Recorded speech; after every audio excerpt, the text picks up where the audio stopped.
There we are.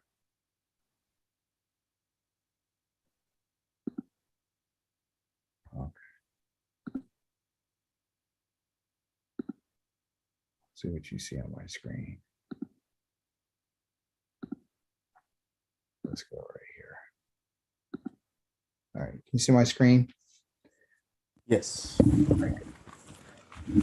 All right. So what we have here today, we have somebody about to go out. They're about to walk out. This is a Hebrew word that you're going to hear a lot about. Okay. You're going to hear it a tremendous amount of times in the Torah. Tremendous. It means to go out. Israel is always have done this. The Creator has always done this for Israel.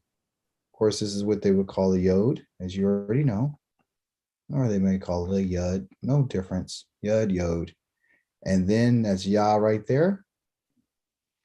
Okay. And then Sa. That's a tss, as in rats. That TS sound is this sound right here. Tss. And this is silent. There's no reason, there's no vowels underneath it, so you don't need to make a sound. Okay. So you only make a vowel or a sound under those things which have a vowel sound. Okay. So that's Ya, Tsa. Yatsa means to go out. Okay. It's going to pretty much, you go get it. You go get this one. This was going to be interesting in terms of going out. You know, Yahweh says he brought the children of Israel out. He Yatsa. He brought us out.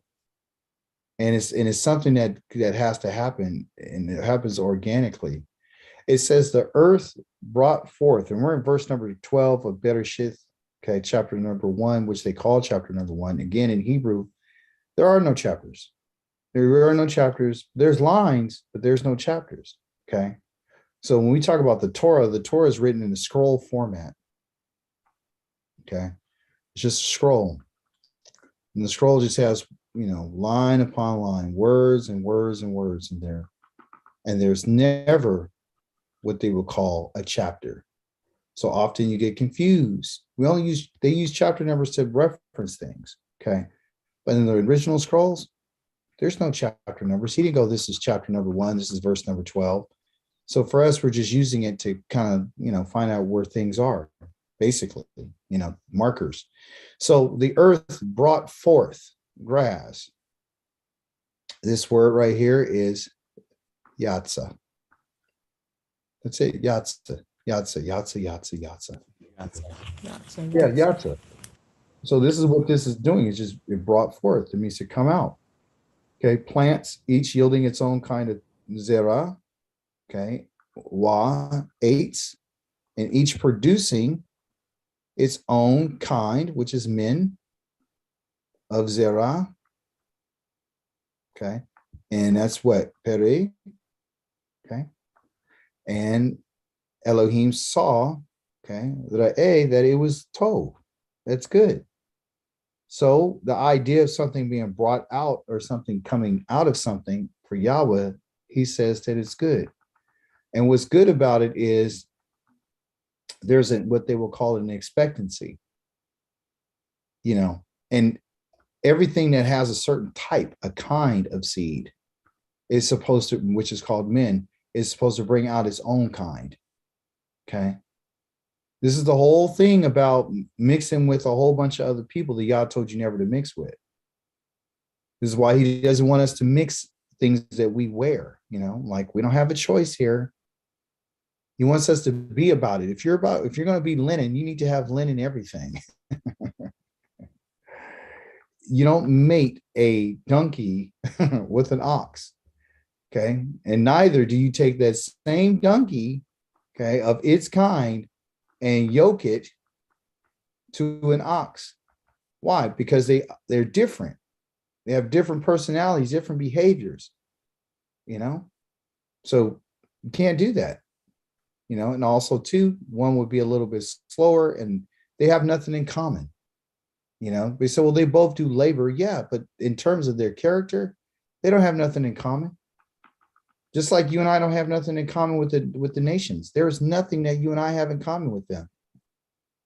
Zippo. Okay.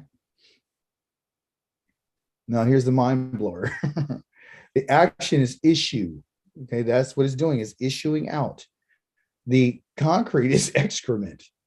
This is where it comes from, a bodily function. So Yah's using his word, and usually when he told he's bringing Israel out, Israel was caused to come out. They were forced, like as if they had to be forced out of a digestive tract. They had to be forced out. This is a picture of a man laying down and squatting to issue out of something. Okay, that's what it is. That's what Zah means. Okay, it means to issue out. Okay, like excrement. The body, natural process. Okay, so it's necessary.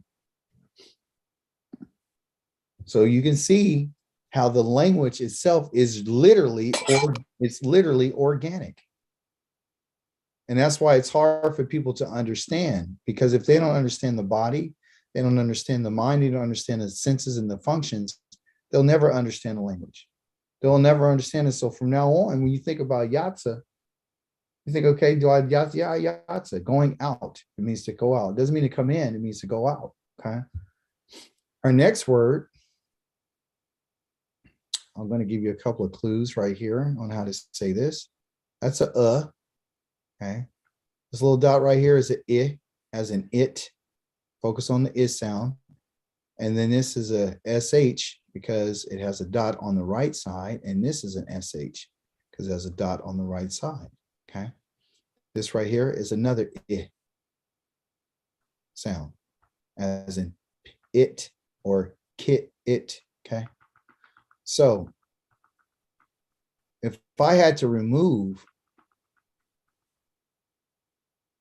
this, and this, and these things, and I just saw a shin, a lamed, a yod, a shin, and a yod again, I would go shh.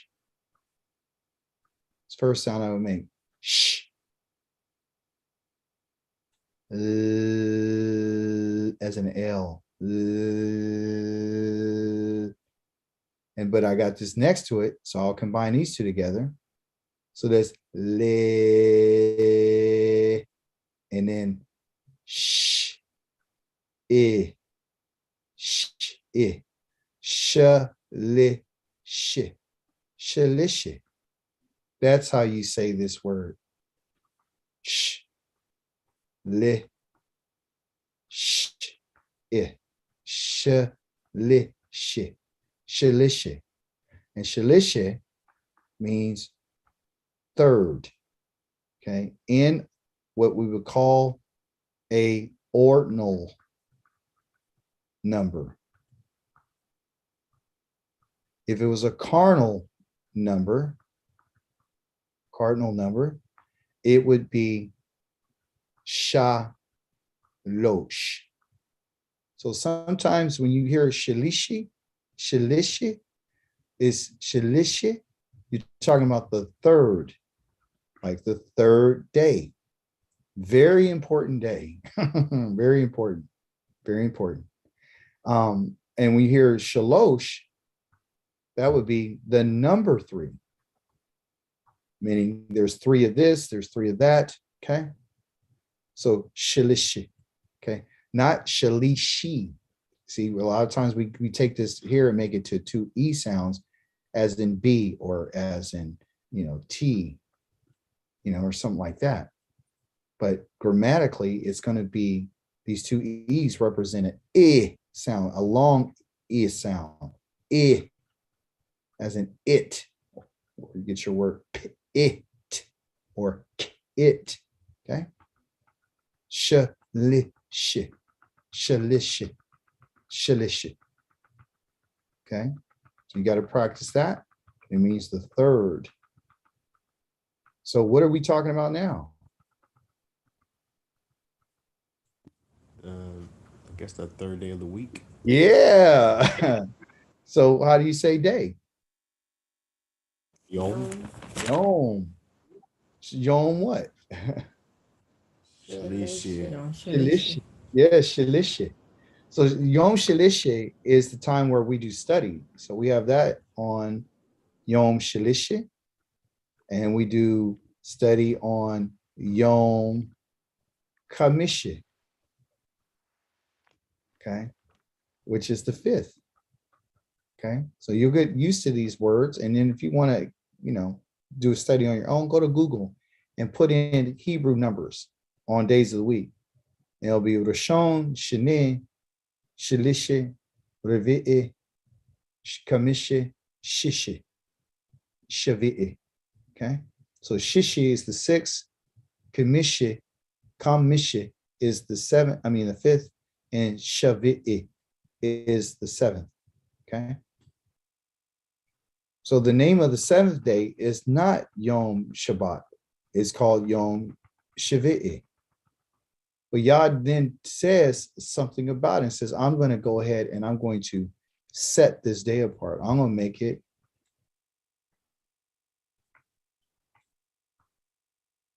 Kodesh. Okay. And that is going to be the seventh. So Yah does that. He works in 7 days. He'll work for 7 weeks. He has seven spirits, 7 ruachs that is mentioned, I believe, in Yeshayahu chapter number, I think it's around 10 or 11, somewhere around there. I got to verify.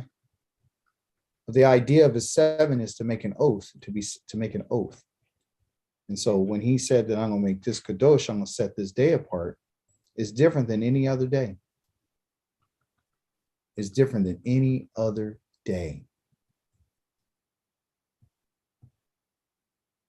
So there was evening. And how do we say evening? Ritz.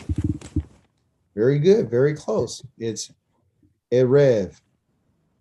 Rev. The Ritz is earth. And something so there was, existed is what? Aya. Aya, your favorite. You love that one. And how do you say and? Wah. Wah. And there was Kaya, okay, or excuse me, Haya. But of course, I'm giving you the root to the the actual root name. But when you put it in grammar, they'll take some letters off, and they might add another letter and so forth and so on, but it still has the same root. It means the same thing. How do you say morning? Boquer. Go ahead. Boquer. There is no letter A in Hebrew. That's implied. So then we got shilishi. She. Sorry, I made a mistake on the sh. Li. Shi. And that's yom. So third day. Okay. Good. Excellent. So there was evening and there was morning. There was a rev and there was boquer on shilishi yom.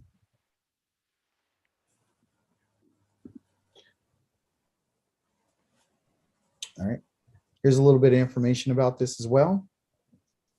Shalosh, the root. This is talking about the root. The root could be a third. The root could be 30. Turns into a plurality. Okay. If I was to make this a 30, it would be shalishim. Okay. It also means captain, one who is in charge of 30. Generally, when there was an order or military rank, the captain was always over 30 individuals. So you'll see the word shalosh over, or to represent, or to be defined as a captain. So you'll see that, you'll be like, well, where does that come from? Because the idea of how many people they're in charge of. Okay. Everyone has seen this sign before. Okay. It's a sign. And how do you say sign? Aleph is silent. There's nothing to say here. This represents the what sound or the vowel. Wa. It's a wa, but it has a dot over it. If a wa has a dot over it, what vowel does it represent? Take a guess. O. There you go. It's an O. I got a wa and a dot on the side of it. What does that represent? What vowel? A. U. Okay. So I like your guesses, and that's wonderful because now it's going to stick. So this one is an O sound. And if it was on the side right here, a dot on there, it would be a U sound, okay, which is a U. The wa has several meanings or several usages. So number one, the primary use of it is in grammar for and. It means a tent peg, okay? So the wa can mean that. And grammatically means a conjunction to add something together, right? To combine something like a caboose, adding different train pieces together. When you have a dot over it, it could be used as a vowel point, as a vowel. So you'll see this letter with a dot over it, or you might see it with a dot on the side of it. If the dot is over the top, it's an O. If the dot is on the side of it, it's a U, a U sound, okay? And then of course, this last one is a tav. Okay, in Tav, that's the name of the letter. It has two sounds. The first sound is what they would call a T sound, as in t, t, t, t, two. Okay, when it has a dot in it. If it doesn't have a dot, like you see right here, okay, it's going to have a TH sound. So what I do is I go, oh, that's silent. This right here is an O sound. Oh, and that's a TH. So I'll go oath. Okay. And so it'd be easy to remember because you'll be like, oh, well, all I got to do is put an A in it. That'll be oath, which that's exactly what this word means. A sign is an oath. The name of the letter or the name of the word for sign is oath. Okay. An oath. Okay. Don't get this confused with the last part here that goes on the end of a word called, if we got brother and then we put a sister, a koth. Right. So that's ak, which is brother, and then oath, which is plurality. Okay. It's two different things. The oath here has this aleph in front of it. Okay, and the wa, which is dot over the top, and then the th. Now, in some original writings, they did not have this dot over it.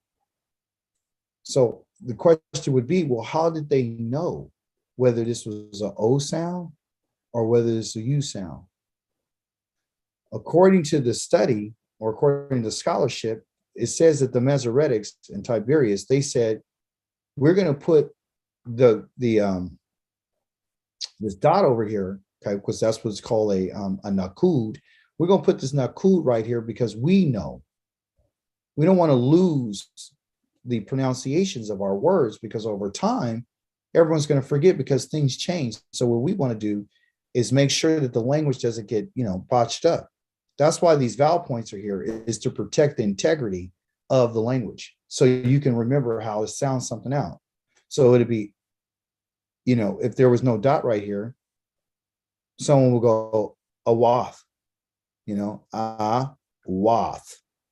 Like, no, that's not how you say it. So they said, well, how can we make people remember it? Let's put this dot right here and make it oath.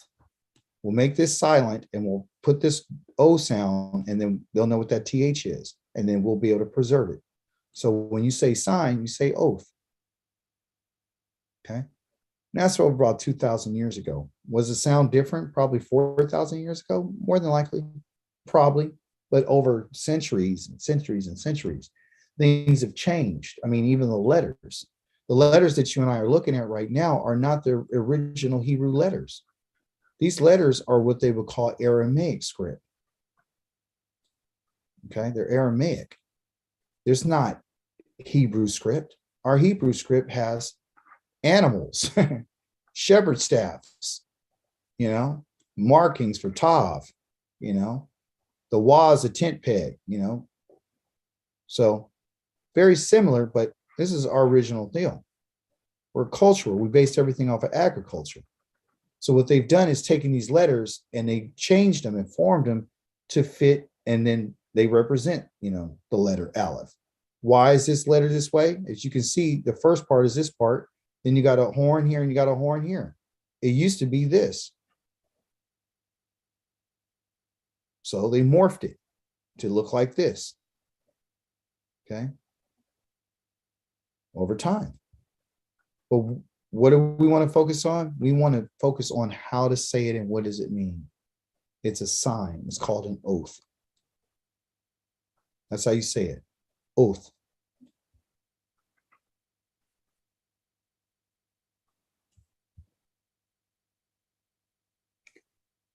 Elohim said, let there be.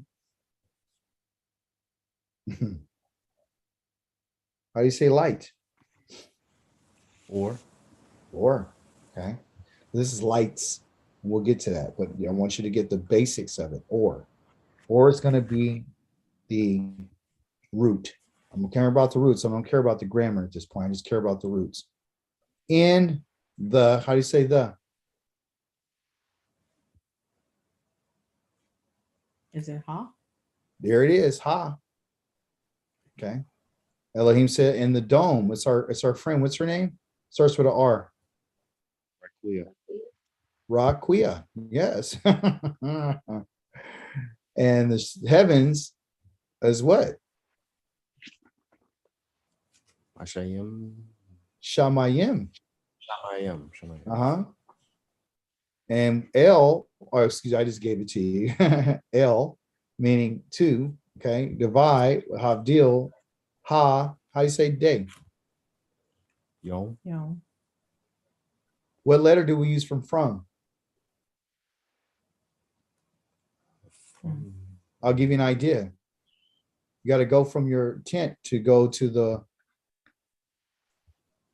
Mayim to go to the water. So what's the first letter of that? Mem. A mem. Thank you. Put that right there. Okay. And then ha. And then how you say Lila? Oh, look at me. Oh, I'm messed up. You see my mind? My mind, you see? That's what's going to happen when you get to learn a language. You're not going to be, when you see how I just automatically said, how do you say Lila? It's because that's what I think about when I think about night. And that's a transition. You got to go through your Arev, right? You're going from a mixing of light and darkness, and you got to figure out which one is which, okay?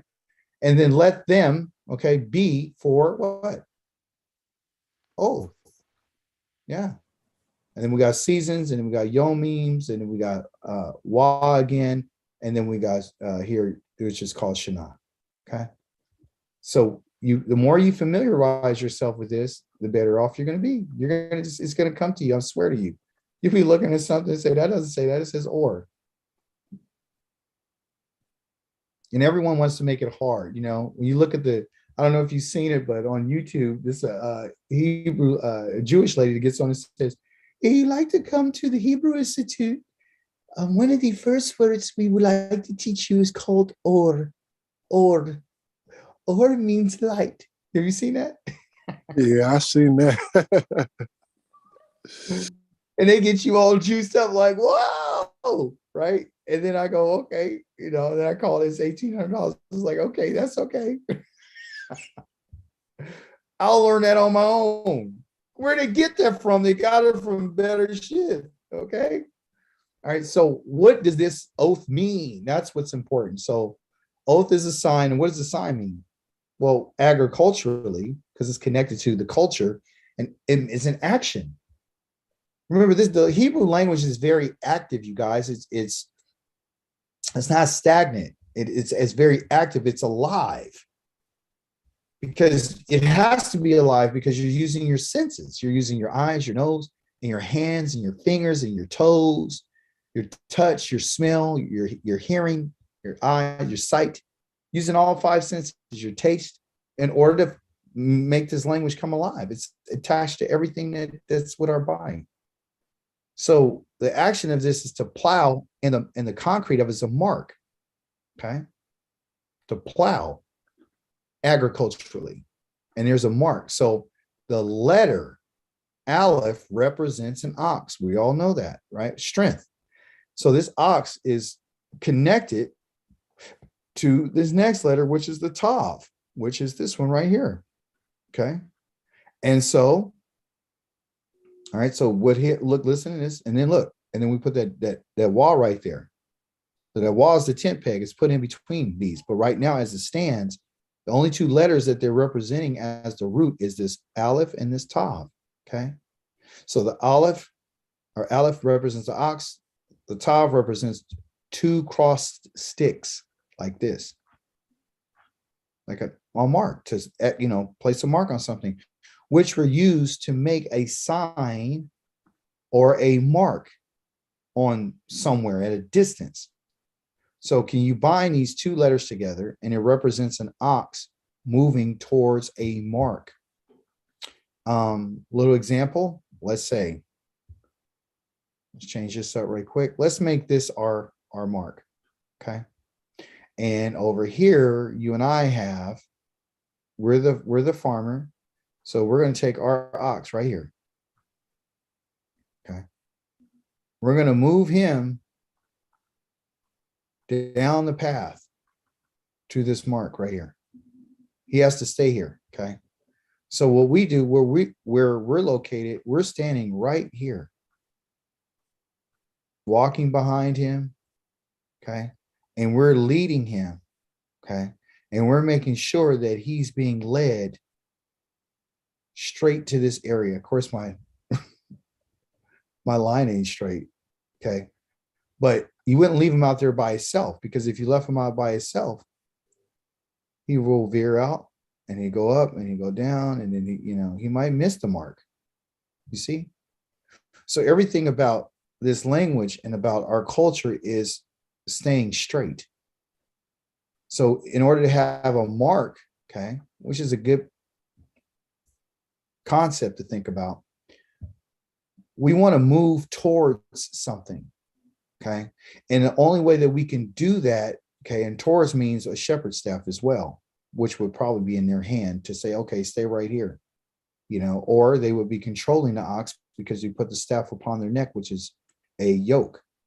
Generally, there are two of these. There's an older, more experienced ox, and there's a younger one. And then what they would do is attach both of them one to another with what we call a yoke. And the yoke then would help them go with each other. You wouldn't tie a donkey, like I said, another ox with another ox of like kind, which is a min. You want them to go in a straight line, because when you're doing agriculture, the straighter your lines are, the more uniform it would be, the easier it would be for you to put your seed down. Okay. And again, in this understanding, behind this ox, generally, depending on what's going on, he is generally carrying a device behind him like this. Okay. These two. And they're harnessing this plower, this plow right here. This is the plow. You got a plow behind him. That's the action. And they're moving towards somewhere. Yah says that Israel or Ephraim is an ox and Yehuda will be the plow. Okay. Because he has a goal in mind for them to accomplish what he wants them to do. So the idea too is that, remember, Yah said there's an older ox and there's a younger ox. So Yisrael is the younger ox, and Yah is the more older ox who will teach the younger ox how to tread and how to walk to your destination. Okay. The Christians have taken the mark that you have right here, and there are two sticks that are crossed, and said, well, we're going to flip this. Instead of it being a mark of, agriculture, what we're going to do now is we're going to go ahead and turn it into the mark, which you would call your cross. Instead of us putting it down here in the middle, what they do sometimes. We'll just put up a little bit higher and then we'll hang somebody from it.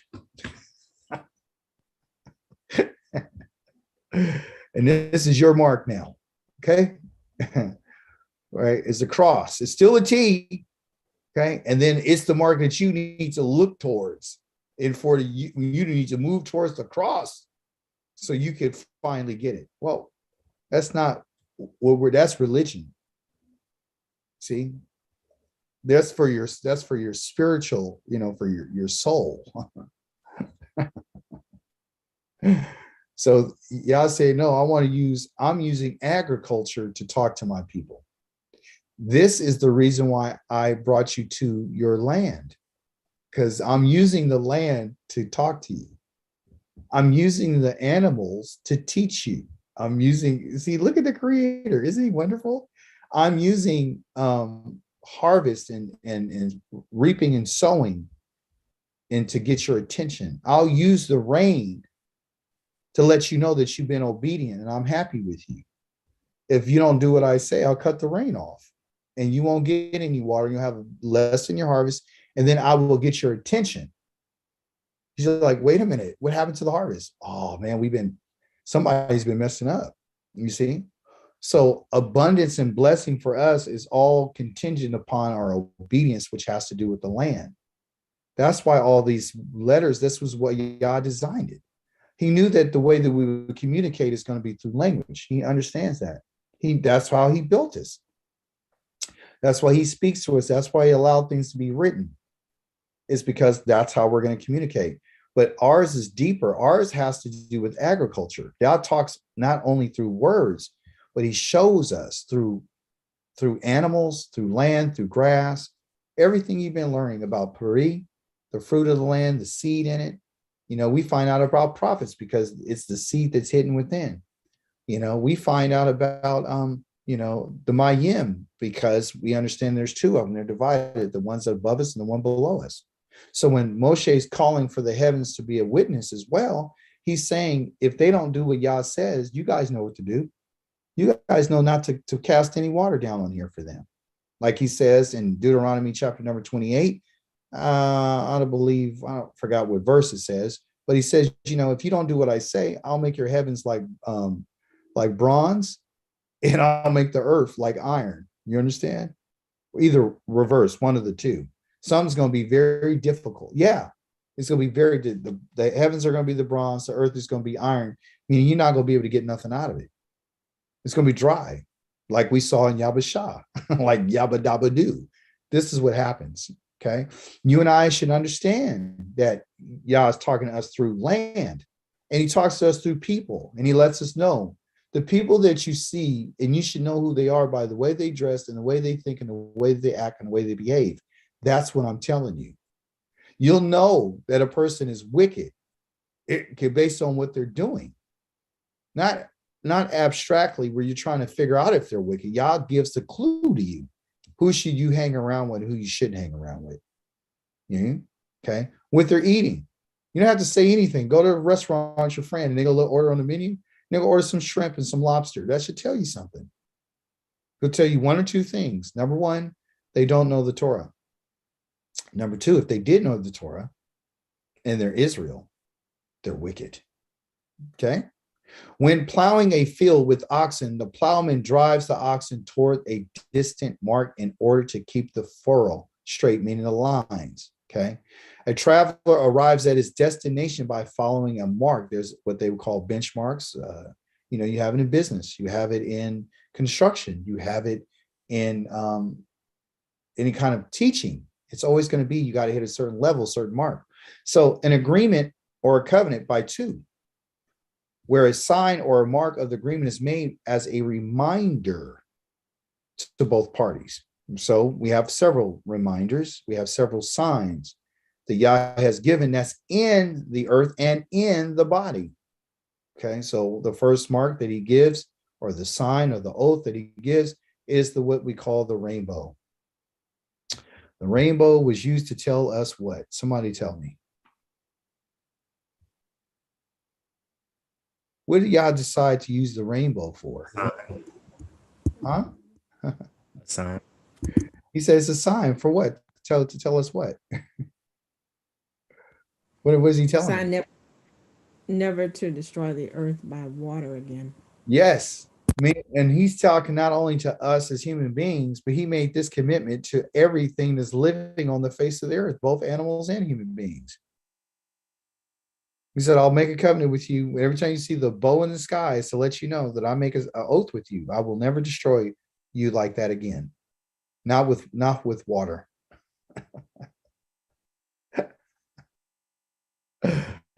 What are they using this sign for today? What is this being used for today? It's a sign of what for the people? What kind Gay of people? people. Gay pride. Yeah. We're the people that that's our sign. So they've taken Yah's sign and said, we're gonna make our own sign from Yah's sign. So when you see these colors outside of their house, it's not because they're saying, hey, you know what? We honor the creator. It's because they have taken it and made a mark for themselves. Okay, called, and then also too, you got Jesse Jackson and them, which they call the Rainbow Coalition, where it represents all the peoples on the face of the earth. So when you got words like this, you can say, oh, I get it. I know what you're using. They use Yah's Torah to create, different accords, different, organizations, different programs. But one thing that I found to be interesting is that Yah uses signs and marks as a reminder to the parties that's involved. Okay. So when he made a covenant, which is an agreement, okay, with Abraham, do you guys remember what was the mark or the sign? What was the oath that he made with Abraham?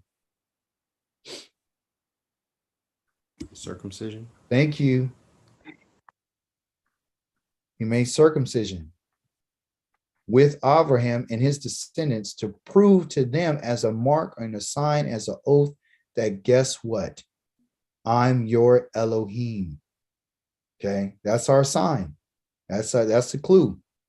So when you see this sign, when you see it with your eyeballs, you will know, boom, that Yah could be their Elohim. Well, you say, well, aren't the Arabs circumcised too? Because Yishmael got circumcised. So does that mean that he's in an oath and a covenant with them as well? Yeah. Remember, he said, I'm going to be the Elohim of your descendants. So Yishmael is Abraham's son.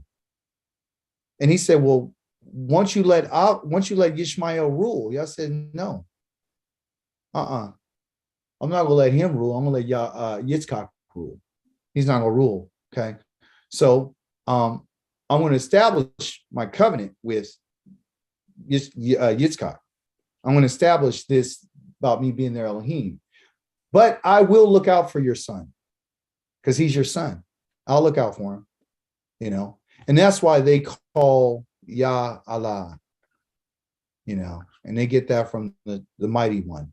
Okay, so that's what they call him. We don't call him this because this is not the relationship. We don't know Yah by this name. Yah's never introduced himself to the children of Israel as Allah. Okay. What are the other signs? What did Yah use to make the covenant for land and descendants prior to the circumcision with Abraham? Do you guys remember?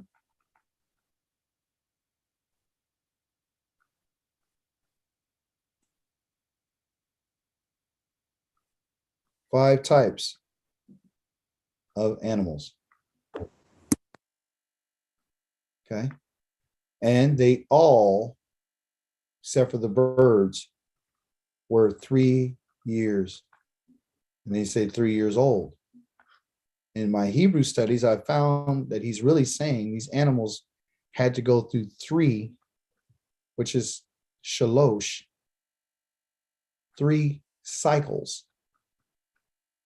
Generally, domestic animals like oxen that's used for work have to go through 3 cycles before they're mature enough to do it on their own. Okay. So that's the reason why he chose these animals at their cycles. Like, I want you to bring these in particular animals, and he had to be this age. Because generally the animals he usually received, he says, of their first year. But this one was like 3 cycles. I said, well, 3 years? Why would you accept an animal in 3 years? You've never done that before. You've only accepted them if they're the first year. They're dedicated to you. He said, go read it again. They went through 3 cycles. Okay. So Yah uses animals as an oath. He'll use circumcision as an oath. He'll use the rainbow in the sky as an oath. Okay, as a sign. Okay. He uses all different types of things as reminders for us.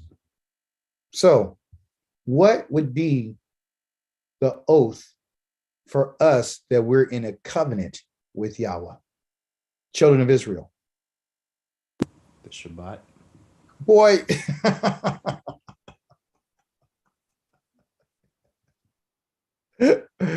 Yes. You see? So he said, this is the sign between me and you forever. There's other people, are they able to keep it? Yes. But he said, even if the stranger wanted to join himself in the foreigner with you, they're going to have to join the covenant by keeping the Shabbat. And that's in Isaiah 56. And he says, if they do this, they can't put their hand to anything to do evil. To do evil means to pick your hand up to use it to do work on the Shabbat. We'll do that in another study. Okay. You're absolutely correct, Jared. That is the sign of our covenant. Okay. Our next word is called Mo'adim. Mo'adim. Mo. Going this way. Dim. Mo'adim. Okay. Remember, we're still in Bereshith, chapter number 1, verse number 13. He's talking about the signs. He's talking about giving lights. Okay. And all these things. Okay. But we're no longer in the 3rd day. The Shalishi Yom, that was verse number 12. Now we're dealing with something different, because if you're dealing with seasons, okay, this is what he uses for seasons. That's why I have this picture here. The picture is with different shades of, let me see, different shades of the colors in the seasons. How many seasons do we have? 4. We got 4. Okay. How many of these seasons do Yah deal with Israel?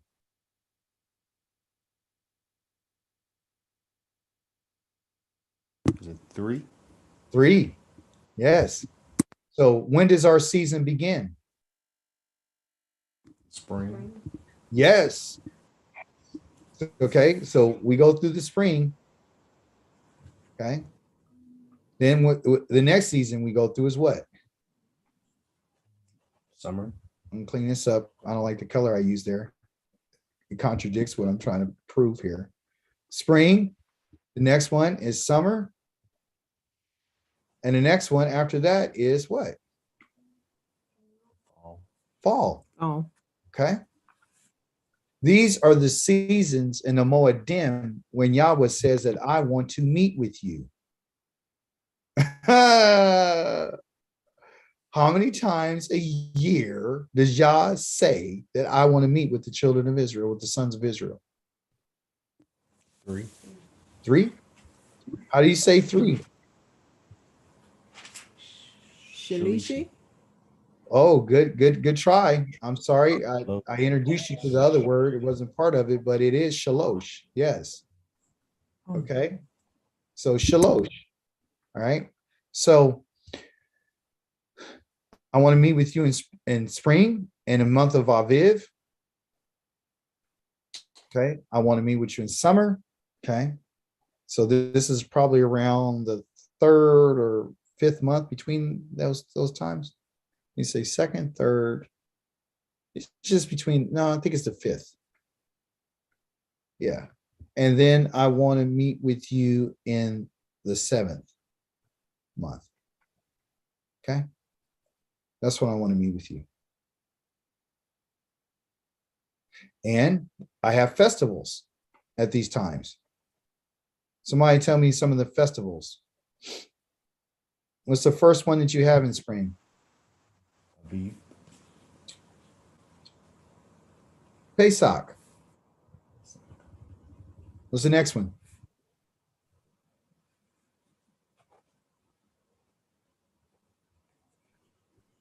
Matzah. Means to find. Okay. Right? What's the next one? Those are first fruits. First fruits, which they would call Bikurim. It means the first choices of the word, because Bakar means to choose, and Bikurim is first. Yes. What's the fourth one? It's called the Feast of Weeks. And they call it Shavuot.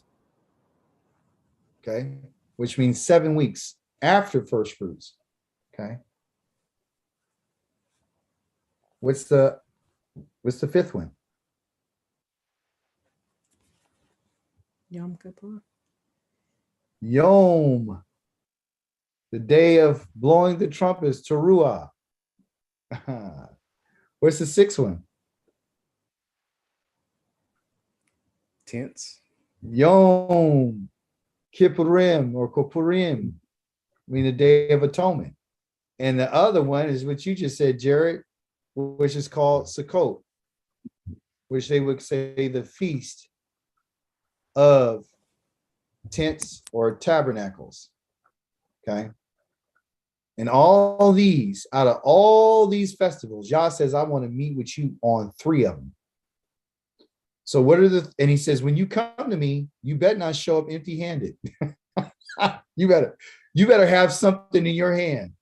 So on the spring festivals, which one of these 3 do you think Yah says, I want to meet with you? First fruits. Pesach. I want you to come and meet with me. First fruits. Yes. No. Contrary, correction. He says, I want you to come on matzah. You need to come and see me on matzah.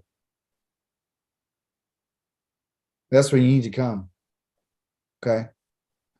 I know this word first fruits right here is a little tricky because you think it's the first fruits, but guess what it is? It's the first little piece of the fruit that came out of the ground. You don't actually take it out of the ground. You look at it, right? You say, oh, it's just now coming up. Okay. So, but I want you to meet with me on matzah. The second one I want you to meet with me is right here, Shavuot. Okay. You have to come to this one. And this is the one that I gave you, the Torah. Okay. You got to show up. And all the males, you got to show up. Okay. And the last and final one that I want you to show was something in yours for real, which in your hand is Sukkot. Gather. Yeah, because Sukkot is the in gathering. This is when you did all your gathering of all the fruits that everything I gave to you. That's when you're supposed to come to me. All right. So these are the 3 times that I want you to come. And I believe we can find this in Deuteronomy chapter number 16. And we can find it in Leviticus chapter number 23. And if I'm not mistaken, I think it was Numbers 19, if I'm not mistaken. I got to double check that. But these are the 3 festivals that you got to show up, and you can't be empty-handed. Okay. You got to show up. So when we get back to our land, this is what it is. And these are what they call the Moedim. Within the Moedim, on a side note, and this is the beauty of the language, because I just didn't want to tell you what the name mean without giving you some context to let you know what's all behind this. Okay. We know the first letter of this word, Mo Adim. Okay. This first letter here represents what word or what grammatical tool is used for. It's used for a preposition, meaning what? Water. Yes. And why do you, and water in the grammar means what? From. Okay. From. Right. That's a preposition.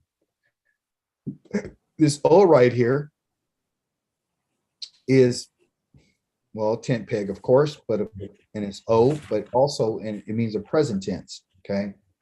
It's called a participle. It means that it's actively happening. They're not just one time and that's it. Okay. This word right here, this in this word, mo'adim, okay, odd means something. I don't know if you guys remember, but I told you that odd means, well, let's work it together. What does the ayin represent? Eyes. That's the eyes. Okay. What does this dalet represent? Door. Door, eye of the door. The eye of the door. And when do you use the eye of the door? What door are you looking towards? What door did they see? Tent of what? Meeting? Tent of meeting, which we would call the tabernacle, where Yahweh lived. Okay. The tent of meeting, they would face their eyes towards this door all the time because that's where he resided. So he's saying, listen, when I say tent of meeting, I need you to remember, I'm giving you these seasons as an oath, as a reminder about the times that I want to meet with you. As the eyes of the door in the Hebrew, they call an odd a witness. You're the one who's supposed to witness for me what I'm telling you. So when you come out to the Moedims and you show up, you're proving that you're an eyewitness to what I said. That means that you're constantly taking your eyes for your eyes out of your head and you're looking towards my tent of meeting. You're looking towards, you're a witness to these Moedims, to these seasons. I've asked you to commemorate these seasons. The im on here, the im, the im is plural. So it's more than one. It's several of them, seasons. So I need you to show up to my appointments because that's basically what a Moedim is. A Moedim is what they would call an appointed time. It's appointed, like a doctor's appointment. You got to be here at this in particular time. You have to be there. Males, bring your wife and your kids if they want to come. They should celebrate and everything, but you better show up. Okay. And you better have either the calf in your hand or you better have, the grain off the fruits of your hand. And you better have the ingathering, the last part of the season, you better have something in your hand because it represents what I did for you, what I promised you. And that's can be found in Deuteronomy chapter number 26. Never show up to me with nothing in your hand. Okay. So these are the seasons, but these seasons are used as a sign. This is the oath that Yah gives. He gives the seasons as an oath, and we're going to find that out. Okay. So just wanted to break that down. That's not really something that we should just go real quick. Oh, Moedim seasons, appointed times. No, there's a lot to unpack with that, and it's more than more than what could be expected. But Moedim is seasons, appointed times, and I'm going to use these seasons for you to come and meet with me. And the times that I want you to meet with me, okay, are the times in which I want you to do something. And in that time of us meeting, I want you, and I got to find the right color. I want to do something with you. I want to celebrate you. And I want to celebrate you, and I wanted you to celebrate me, and I want to celebrate what we've done together. That's what I want. I want to celebrate what we've accomplished. I want to celebrate the work of your hands. Okay. I've spoken the word to give you the rain in its seasons. That I told you that if you do what I tell you, then I'll give you the rain in your seasons. I'll give it in your moedims. Okay. One other season or appointed time that I'm asking you to meet with me and celebrate is on Shabbat. You're supposed to do that every single week. I want to meet with you. And I want to celebrate you. And I want you to celebrate me for all the work of my hands.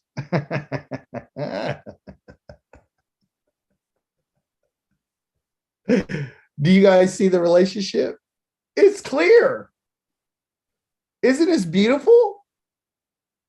I want you to see what I've done, and I want to celebrate you and all that you've done. I want you to refresh yourself after your long week of working. I want you to, after 6 days of your work, I want you to celebrate.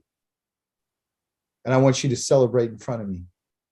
So I don't want you to do the paper plate deal. I want you to celebrate me as best as you possibly can. I don't want you to drink the wine that you drink normally during the week. Your $2 chuck from Trader Joe's. What I want you to do is go get that wine that's, $50, $75 a bottle if you want. Whatever tickles you, makes you feel good. I want you to refresh your soul. I want you to eat the lamb, and if you like that, I want you to eat a ribeye, filet mignon. I don't want your potatoes to be old. I want them to be fresh.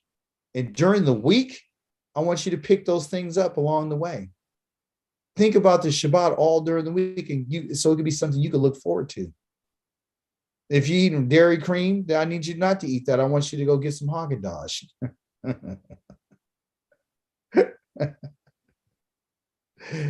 Put on a special cologne and perfume. Bathe your body. Put some oil on your body. You see? Do you guys understand what I'm saying to you? This is deeper than you just saying Moedim or Yom Kavish. We're not those people. We're the people that are supposed to understand the culture, and it's difficult because we live in a place that don't do this. The only celebrations that you and I have been celebrating is things that happen in the winter. Yah doesn't celebrate anything in winter because winter represents death. Everything is died. So, your Xmas, which has to do with your favorite buddy, put him on there. These people here to celebrate the cross, and in the birth of in the dead of winter. Right? I'm going to bring salvation to you in the cold dead of winter. You see how these people got you in the wrong place? They told you this is the beginning of your month. This is the beginning of the year for the heathen. This is where the heathen's year started on January the 1st. Forgive me, y'all, for saying it. The first Jan. That's named after a god. Okay. That's when it begins for them. That's their new year. You don't believe something's wrong? Ours is over here in spring. Birth, growth, development, beauty, color. You hear me? The coolness and the coolness of the air. Dawid, you're getting emotional. Are you sure you're telling us the right stuff? Yeah, that's what it is. So Moedim is huge. Elohim said, let there be lights. In the dome of the sky, to divide the yom from the lila. Let them be for oath and moedim. Okay. And yamim and shananim. Okay. So, as stated, the root to that word moedim is an ayin and a dalet. Ayin and a dalet. That's the root. That's the parent root. The action is to repeat, to do it over and over and over and over again. That's what a moedim is. I need to see you 3 times a year for the rest of your life. As long as you live on the earth, over and over, and you need to repeat it. And the more that you repeat it, the better you get at it. Kind of like taking the bow and arrow, shooting at the target. I'm telling you, you practice all the time, you're going to be hitting that target all the time. More than likely, you hit a higher percentage than you did last year. Okay. What's the abstract? Abstract is the witness. Let's get why. So the letter ayin represents the eye, the dalet represents the door, and combine these, it means see the door, or the door of the eye. See the door, look at it as coming to a tent of meeting and an entering in a place, a makom, a time or event that is repeated again and again and again and again. It's called a decree. Yah puts this under what they will call his kokim. Okay. Which means his statutes, his decrees. They interpret it as his laws. Have you noticed that they never mention whatsoever any of this type of teaching in the New Testament? They don't tell you that Yah says you need to appear before me 3 times a year. They show, well, they showed up for Pesach, or they showed up for this, and people think Pesach represents the death and burial and resurrection of this character named, whatever his name is, whoever you want it to be. So they're thinking it has to do with salvation from sin, when Pesach alone is a memorial where it represents the death of the firstborn, and everybody that put the blood on top of their doorpost was not saved from sin, they were saved from death. And guess what? Everybody that was in there was a sinner, and everybody that left there was a sinner, and they left with idols in their hand. They don't tell you that part of the story, do they? They just try to apply the blood over the doorpost and say this represents the forgiveness of sin. And that's what the death of, this guy that they call Yeshua, what he did. Because they need that. That's what they want to take our Moedims and our Kukim, and they want to create their story, their meta narrative. Okay. But for us, a Moedim is something that's supposed to be done over and over again. And that's why you're a witness, because you're supposed to look at that door, see the door, the tent of what? The tent of meeting. You got to make your appointment again and again and again. So an Ad is a witness. And Yah calls us his witnesses in the book of Isaiah. He said, you're my witnesses. Okay. So look at this. The word Ya'ad. Yah told Moshe that he called him. He said, this is what they would call a Ya'ad. He says, I want to meet with you. Yah says, when you bring the Ark of the Covenant inside this tent of meeting, that's where I'm going to meet with you. And I'm going to tell you what my intentions are for the children of Israel.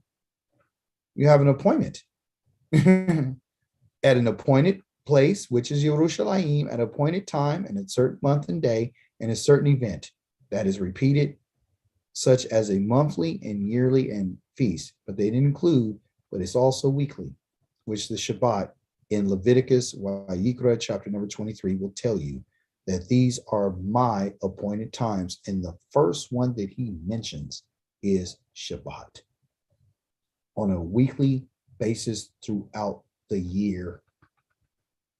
Okay, the big festivals, the whole gathering of all the sons of Israel are the ones that happens at these festivals. Okay. Last one is called Shana. Shana. Shana.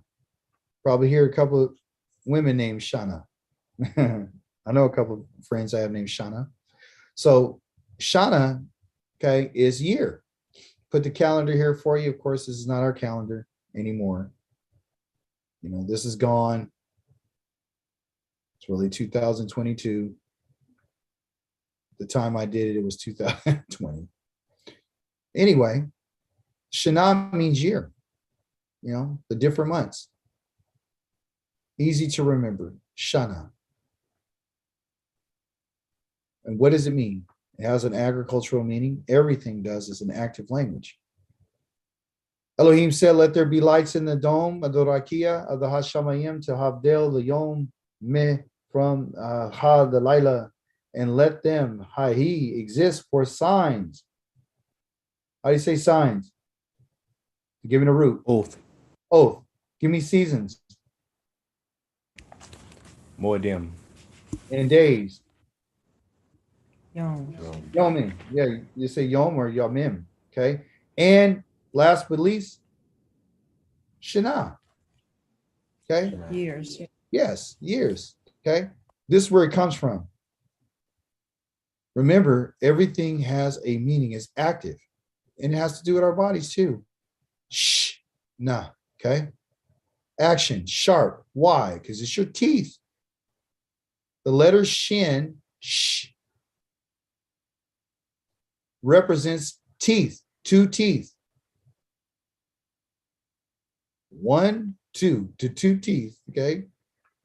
Meaning continuance. You better have two teeth. I mean teeth. Excuse me, I got off. The letter noon represents a seed. Noon, seed. Okay? Representing or meaning continuance, because the seed continues. So when you put these two together, you combine this, it means the teeth continue. The two front teeth are sharp and used for cutting foods by pressing down. Okay. You don't have any teeth, it's going to be hard for you to continue eating. Okay. Especially your front two. Right. Because you can't bite into certain things if you don't have those teeth. It's hard. It's very difficult. Okay. So basically, it means the teeth continue. All right. And so we're going to start right there. I want to give you guys too much. I want you to meditate upon these words that we went over today. Okay. So, in summary, here it is. We had a few words. The first one that we learned today was Shalishi, which was from the third day. Okay, but now we're talking about another day. Okay. Oath. Sign. That's what it means. Plowing as a mark. Reminder. What's my second one? Second one is Moed, or third one is Moedim. Should have said Shalishi. The Shalishi? Moadim. Moadim. Okay. Moadim. Moadim. Okay, you can say it fast, slow. Moadim. Moadim. Okay. And usually that's spelled M-O-E-D-I-M. Moedim. Moedim. Moedim. Okay. Repeating, you're a witness. Attend a meeting, see the door over and over and over again. You got an appointment, you better make it. And last but least was Shana. Shana. Shana. So Shalishi, Moedim. Oh, we did Yatza too. I forgot. We sure did. We did Yatza. That was the first one I said. I forgot about that. Yatza. Yatza Shalishi. You know? Oath. Moedim Shana. There you go. Anybody have any questions for me? Any comments? Any contributions? Any questions?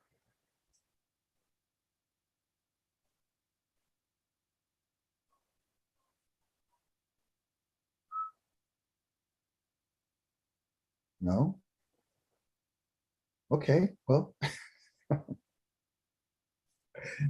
Well, I truly appreciate you guys today.